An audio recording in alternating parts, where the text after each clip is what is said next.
Hi, I'm Ron Robinson, the Perkins-Prothro Chaplain and Professor of Religion here at Wofford. On our campus, we're in the midst of a holy season.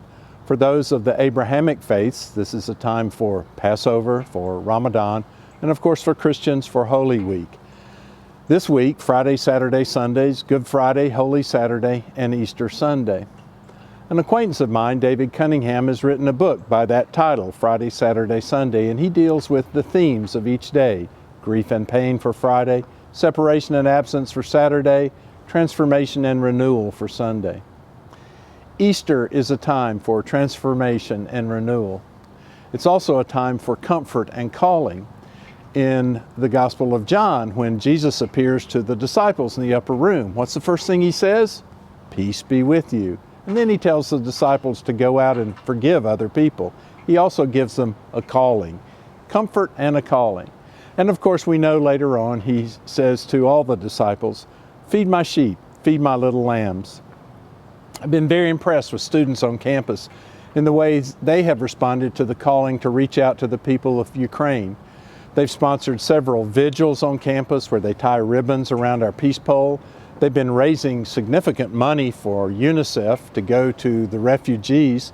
They've had bake sales this week and have sponsored buttons, and one of our students, Gracie Hicks, has her own nonprofit, Helping Hands Heal Families, and she's put together hygiene bags.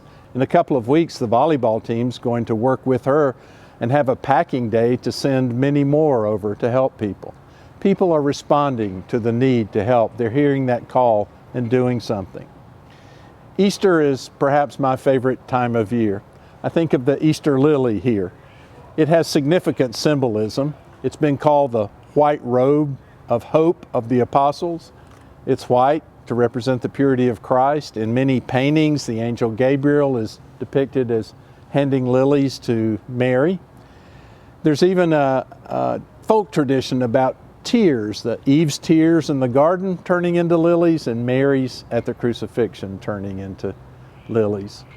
But I think the thing that impresses me most is the trumpet shape of the Easter lilies. It represents a trumpet sounding the message that Jesus is risen.